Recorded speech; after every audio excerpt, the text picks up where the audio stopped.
दोस्तों हमारे channel compliance वाला में आपका स्वागत है। असेसमेंट ईयर 2021-22 के लिए आईटीआर फाइल करने का प्रोसेस थोड़ा सा बदल गया है। अब आपको एक्सएमएल के द्वारा रिटर्न अपलोड नहीं करना पड़ेगा। इसके लिए जीओएसएन फाइल बनाकर अपलोड करना है और इसे बनाने के लिए जीओएसएन यूटिलिटी को साइट पर अपलोड कर दिया गया है। आज के इस वीडियो में देखते हैं कि इसके क्या प्रोसेस है और इसे हम कैसे कंप्लीट करेंगे। दोस्तों इसके लिए आपको इनकम टैक्स ई फाइलिंग की साइट पर जाना है और इसके दाईं तरफ डाउनलोड का ऑप्शन है। यहाँ आप देखेंगे कि आईटीआर रिटर्न प्रिपरेशन सॉफ्टवेयर है। आप इसे क्लिक करें, इसके नोट्स को पढ़ें और आप आईटी रिटर्न प्रिपरेशन सॉफ्टवेयर में देखेंगे कि यहाँ पे असेसमेंट ईयर 2021-22 के लिए जीओएसएन यूटिलिटी को ला दिया गया है। आप PR 0.1.1 वर्जन पर क्लिक करें और इसे डाउनलोड कर लें। हमारा जीओएसएन एप्लीकेशन का फाइल हो चुका है। अब इसे हम अपने सिस्टम पे रन कर लेते हैं और आप देखेंगे डेस्कटॉप पे एक आइकॉन आ चुका है और हमारा एप्लीकेशन सिस्टम पे सक्सेसफुली इंस्टॉल हो चुका है। अब इस एप्लीकेशन को ओपन करते हैं। दोस्तों इस तरह से मैंने इस यूटिलिटी को ओपन कर लिया। आप देखेंगे डेस्कटॉप यूटिलिटी ITR 1 और 4 हमारा आ चुका है। अब कंटिन्यू पर क्लिक करते हैं। अगले स्क्रीन में आपके पास रिटर्न, ड्राफ्ट वर्जन और प्रीफिल्ड ये 3 तरह का ऑप्शंस आपको देख रहा है। अभी मैं रिटर्न पे जाऊंगा। दोस्तों अभी यह साइट पे नया ही आया है, तो अभी इसके लिए जो भी मैं काम करूंगा वह ट्यूटोरियल ही होगा, सीखने के पर्पज से होगा और यूटिलिटी के द्वारा हम अपने रिटर्न को कैसे फाइल कर सकते हैं। और इस तरह से आप देख सकते हैं कि असेसमेंट ईयर 21-22 के लिए ITR 1 एंड ITR 4 इसी यूटिलिटी के द्वारा जीओएसएन फाइल के द्वारा ही साइट पर अपलोड होगा। अब आपको फाइल रिटर्न पर क्लिक करना होगा और यहाँ इंपोर्ट प्रीफिल्ड डेट। दोस्तों कुछ बेसिक इन्फॉर्मेशन है जो आपको यहाँ पे डालना होगा। इसके लिए आप इनकम टैक्स की साइट का जो लॉगिन है यहाँ के माई अकाउंट में जाएंगे और आप यहाँ पर देख सकते हैं कि download prefilled for assessment year 21-22 आपको इसे ही डाउनलोड करना है। अब ये प्रीफिल्ड जीओएसएन फाइल हो चुका है। अब जीओएसएन प्रीफिल्ड डेटा डाउनलोड हो चुका है। यहाँ इंपोर्ट पे क्लिक कीजिए, कंटिन्यू कीजिए, अपना पैन नंबर डालिए, असेसमेंट ईयर को सेलेक्ट कीजिए और प्रोसीड कीजिए। और आपको प्रीफिल्ड डेटा को इंपोर्ट करने के लिए बोला जा रहा है, तो अटैच फाइल में जाइए और अभी जो आपने प्रीफिल्ड जीओएसएन को डाउनलोड किया था वहां से सेलेक्ट कर लीजिए। इस तरह से जीओएसएन फाइल सक्सेसफुली अपलोड हो चुका है। आपको प्रोसीड करना है। अगले स्क्रीन में आप देखेंगे पैन नंबर, आपका नाम, असेसमेंट ईयर और जिस डेट को आपने डेटा को इंपोर्ट किया है आ रहा है। अगले स्टेप्स के लिए फाइल रिटर्न पे जाएं। चूंकि मुझे ITR 1 के लिए ही चेक करना है डेटा, तो मैं इंडिविजुअल को सिलेक्ट करता हूं। अब इसके अगले स्क्रीन में आपको दिख रहा है you need to choose an ITR form to proceed. आपको जो भी ITR फॉर्म डालना है आप उसे सिलेक्ट करें। तो मैं यहाँ पे ITR 1 को सिलेक्ट करता हूँ, प्रोसीड करता हूँ। दोस्तों यहाँ आपको ITR 1 फाइलिंग के 3 स्टेप्स बताए जा रहे हैं, जिसमें पहला है कि आपको अपने रिटर्न के डेटा को वैलिडेट करना है, दूसरे में आपको कंफर्म करना है अपनी रिटर्न समरी को और तीसरे में verify and submit your return है। टोटल 3 स्टेप्स में आपको इसे कंप्लीट करना है। चलिए लेट्स गेट स्टार्टेड पे क्लिक करके और इसके अगले स्टेप्स को देखते हैं। अब कुछ क्वेश्चनियर्स है, आपको उसका जवाब देना है ताकि आपके फॉर्म का सिलेक्शन सही हो सके। पहले में taxable income is more than basic exemption limit, तो इसे यस पे क्लिक करते हैं। उसके बाद सेक्शन 139(1) का जो 7th प्रोविजो है उसके अनुसार अगर हमारा कुछ आंसर यस में है तो हम इस बॉक्स को ओके करेंगे, अन्यथा अदर्स पे क्लिक करके प्रोसीड करते हैं। अब जो भी प्रीफिल डेटा आया है दोस्तों इसे आपको वैलिडेट करना पड़ेगा। दोस्तों इस स्क्रीन में आप देखते हैं कि रिटर्न वैलिडेशन वाले में आपको 5 स्टेप्स में इसे कंप्लीट करना है। Personal information, gross total income, total deduction, tax paid और टैक्स लायबिलिटी अगर कुछ बनता है तो। आइए इसे एक एक करके हम चेक करें और अपने डेटा को वैलिडेट करते हैं। सबसे पहला है पर्सनल इंफॉर्मेशन। यहाँ दोस्तों आपको अपना पर्सनल इंफॉर्मेशन को वेरीफाई करना है। आपका नाम, PAN number, date of birth ये आ चुका है। अगर आपके पास आधार नहीं है तो आप आधार इनरोलमेंट ID भी डालकर यहाँ पे सेव कर सकते हैं। इसी के दूसरे पार्ट में दोस्तों कॉन्टैक्ट है। का एड्रेस जो पहले से आपने रिटर्न में डाला हुआ था ये पैन में है, वो रिफ्लेक्ट हो रहा है। आप इसे चेंज करना चाहते हैं तो एडिट पे क्लिक करके आप इसे चेंज कर सकते हैं। मुझे यहाँ चेंज करने की ज़रूरत नहीं है, मैं आगे प्रोसीड करता हूँ। नेचर ऑफ एम्प्लॉयमेंट वाले ड्रॉप डाउन लिस्ट को सिलेक्ट करते हैं और आपके लिए जो भी एप्लीकेबल हो आप उससे सेलेक्ट करें। मैं यहाँ पे अदर्स लेकर प्रोसीड करता हूँ।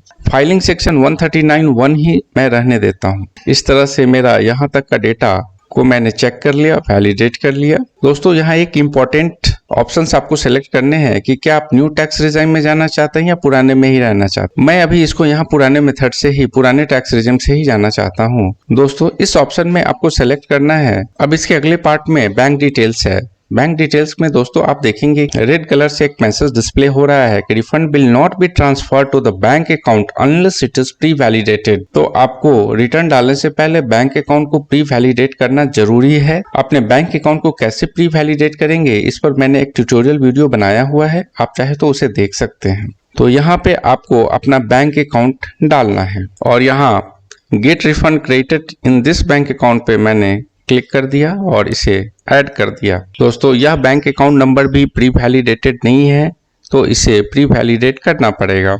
अभी मैं इसे कंफर्म करके अगले स्टेप्स के लिए प्रोसीड करता हूं। दोस्तों इस तरह से आप देख रहे हैं कि पर्सनल इंफॉर्मेशन वाला जो पार्ट है वह कंफर्म हो चुका है और इसके साथ ही इसके दाहिने तरफ एक फोटो है वो चेंज हो रहा है और वहाँ मैसेज आ रहा है कि इट्स गुड कीप गोइंग। अब मैं आता हूँ ग्रॉस टोटल इनकम पे। अब यहाँ आपको वेरीफाई और इनकम सोर्सेस डिटेल्स, यहाँ पे आपको अपने इनकम के बारे में बताना है। अब वेरीफाई और इनकम सोर्सेस डिटेल्स में जाकर आपको एडिट पर क्लिक करना है। ITR फॉर्म, चूंकि मैंने ITR 1 फॉर्म सेलेक्ट किया है तो इनकम फ्रॉम सैलरी होगा, इसे एडिट करते हैं और सैलरी लिखते हैं। दोस्तों अभी मैं सैलरी यहाँ पे एक ट्यूटोरियल वीडियो भी बना रहा हूँ इसलिए सैलरी का कुछ फिगर डाल देता हूं। तो मैंने 8.5 लाख रुपए की सैलरी यहाँ पे डाल दी। परक्यूजिट्स में भी मैं यहाँ पे 50,000 एक फिगर डाल देता हूं। अब आपको एग्जेम्प्ट अलाउंस को सिलेक्ट करना है। तो एग्जेम्प्ट अलाउंस दोस्तों सैलरीड एम्प्लॉय के लिए HRA होता ही है जो सेक्शन 10(13)A में है। तो आप ड्रॉप डाउन लिस्ट से उसे भी सिलेक्ट कर लें और एक फिगर मैं HRA एग्जेम्पशन के लिए एज्यूम कर लेता हूँ। अगर आपको कोई दूसरा एग्जेम्पशन भी डालना है तो ऐड अनदर पे क्लिक करके आप इसे सिलेक्ट कर सकते हैं। प्रोफेशनल टैक्सेस, दोस्तों प्रोफेशनल टैक्स का डिडक्शन भी सैलरी से होता है। मैं 2500 इसे भी लिख लेता हूँ, सेव करता हूँ और अगले पार्ट के लिए प्रोसीड करता हूँ। दोस्तों इस तरह से आप देखते हैं कि इनकम फ्रॉम सैलरी वाले हेड में gross salary 9 lakh rupees, exempt allowance जो HRA का मैंने क्लेम लिया था 75,000 वो घटा दिया गया है, नेट सैलरी आ गया और स्टैंडर्ड डिडक्शन 16 में 52,500 यानी 50,000 प्लस प्रोफेशनल टैक्स का 2,500 रुपया लेस करके income chargeable under the head of salary मेरा सैलरी वाला इनकम 7,72,500 आ चुका है। अगले पार्ट में आपको इनकम फ्रॉम हाउस प्रॉपर्टी, इसे भी देखते हैं। इसे भी ऐड डिटेल्स ऑफ ब्रेकअप में ले लेते हैं। हाउस प्रॉपर्टी का टाइप क्या है तो मैं यहाँ पे सेल्फ ऑक्यूपाइड ही लेता हूँ। जनरली सैलरीड एम्प्लॉय का घर सेल्फ ऑक्यूपाइड होता है और लोन पे ही होता है। तो इंटरेस्ट का क्लेम भी मैंने 2 लाख रुपए यहाँ पे ले लिया। दोस्तों 2 लाख रुपए का निगेटिव फिगर दिखा रहा है कि ये 2 लाख रुपया मेरा हाउस प्रॉपर्टी से लॉस है। इस तरह से इनकम फ्रॉम हाउस प्रॉपर्टी में 2 लाख रुपए का निगेटिव फिगर भी आ गया और मेरा नेट टैक्सेबल इनकम और इस तरह से मेरा ग्रॉस टोटल इनकम 5,72,500 है। अब आपको इनकम फ्रॉम अदर सोर्सेज का डिटेल डालना है। अगर आपका सेविंग बैंक से कोई इंटरेस्ट आया है तो यस पर क्लिक करें और इस तरह से एक बॉक्स इनेबल हो जाएगा और यहाँ पे एक फिगर मैंने ज्यूम कर लिया कि 635 रुपए मुझे बैंक इंटरेस्ट से मिला है। आप कंप्यूटेशन बनाते समय सही फिगर का ध्यान रखेंगे और इस तरह से जो भी फील्ड आपके लिए एप्लीकेबल हो दोस्तों आप यस पे क्लिक करके उस फिगर को लिख सकते हैं। अगले स्टेप्स में दोस्तों आप देखते हैं कि मेरा ग्रॉस टोटल इनकम 5,73,135 रुपए आ चुका है। इसे कंफर्म करता हूं और अगले स्क्रीन पे चलता हूं। दोस्तों अब आप अगले स्क्रीन में देखते हैं कि पर्सनल इंफॉर्मेशन भी मेरा कंफर्म हो चुका है और ग्रॉस टोटल इनकम भी कंफर्म हो चुका है। दोस्तों जो डिडक्शन हम सेक्शन 80C से 80TTU तक डिडक्शन हम क्लेम करते हैं अब उसे यहाँ पे लिखना होगा। आप शो ऑल डिडक्शंस पे क्लिक कर लें। मैं यहाँ सेक्शन 80C का लाइफ इंश्योरेंस और अदर जो भी चीजें मैं क्लेम पहले लेता था मैं उसे सेलेक्ट कर लेता हूँ। मैं ऐड करूंगा। दोस्तों मैं 1,50,000 रुपए मान लेता हूं कि मेरा सारा 80C का डिडक्शंस है। मैं क्लिक करता हूं। दोस्तों यहाँ एक वार्निंग मैसेज डिस्प्ले हो रहा है कि हमने अपने एम्प्लॉयर को 80C के डिडक्शंस के लिए जो प्रूफ दिया था और यहाँ जो क्लेम ले रहे हैं दोनों में डिफरेंस है। हमारे एम्प्लॉयर के द्वारा डिपार्टमेंट को जो इन्फॉर्मेशन 80C के डिडक्शंस की दी गई है उन दोनों में डिस्क्रिपेंसीज है। मतलब मैं यहाँ पे हायर साइड में क्लेम कर रहा हूँ इसलिए यह वार्निंग मैसेज आ रहा है। अभी इसको आप सेव करके प्रोसीड कर सकते हैं। इस तरह से आप देखेंगे कि सेक्शन 80C का भी क्लेम हमारा सेव हो गया। अब हम इसे कंफर्म करते हैं और अगले स्टेप्स के लिए प्रोसीड करते हैं। दोस्तों यहाँ आप देख रहे हैं कि जो मीटर डिस्प्ले हो रहा है, तो आप रिटर्न प्रिपरेशन के प्रोसेस के किस पार्ट में हैं। अब धीरे धीरे मैं कंप्लीशन की तरफ बढ़ रहा हूँ। स्क्रॉल डाउन कीजिए और टैक्स पेड वाले ऑप्शंस पे आते हैं। अगर आपका कुछ टैक्स का लायबिलिटी बनता है, आप यहाँ से TDS को भी इंपोर्ट कर सकते हैं। चलिए मैं इस पे क्लिक करके देखता हूँ। दोस्तों अब आप वेरीफाई और टैक्स पेड डिटेल्स पे आ चुके हैं। यहाँ पे view your form 26AS, form 26AS को डाउनलोड किया जा सकता। तो टैक्स पेड वाला ऑप्शंस को 0 ही रहने देता हूँ, क्योंकि हमारा टैक्सेबल इनकम नहीं है। अभी जो मैंने डेटा डाला है उसमें टैक्सेबल इनकम नहीं है। टैक्स पेड वाला पार्ट भी हमारा कंफर्म हो चुका है। इस तरह से रिटर्न फाइलिंग के जितने स्टेप्स है 1 बाय 1 ये कंफर्म होते जा रहा है। टोटल टैक्स लायबिलिटी पर क्लिक करके अब इस पार्ट को देखते हैं। दोस्तों यहाँ कंप्यूटेशन ऑफ इनकम में देख सकते हैं कि मैंने जो सैलरी से इनकम दिखाया, डिडक्शंस लिया, मेरा 8,657 रुपए का टैक्स, मगर सेक्शन 87A के रिबेट में यस टैक्स को माफ कर दिया गया, मतलब मुझे इसके पेमेंट करने की जरूरत नहीं है। अब आप इसे स्क्रॉल डाउन करते हुए नीचे आए और इसे कंफर्म करें। दोस्तों इस तरह से हमारा रिटर्न का सारा डेटा वैलिडेट हो चुका है और आप देख सकते हैं यहाँ साइन भी चेंज हो गया। You are done, click to proceed. तो अब मैं क्लिक टू प्रोसीड करूंगा। और अगर कुछ टैक्स लायबिलिटी बनती दोस्तों, तो यहाँ एक मैसेज आ रहा है, you need to make a payment of rupees tax liabilities. अगर बनता तो वहां पे अमाउंट आता, मगर यहाँ कुछ भी नहीं बना है, तो पेमेंट हमें 0 करना है, मतलब कोई भी पेमेंट नहीं करना है।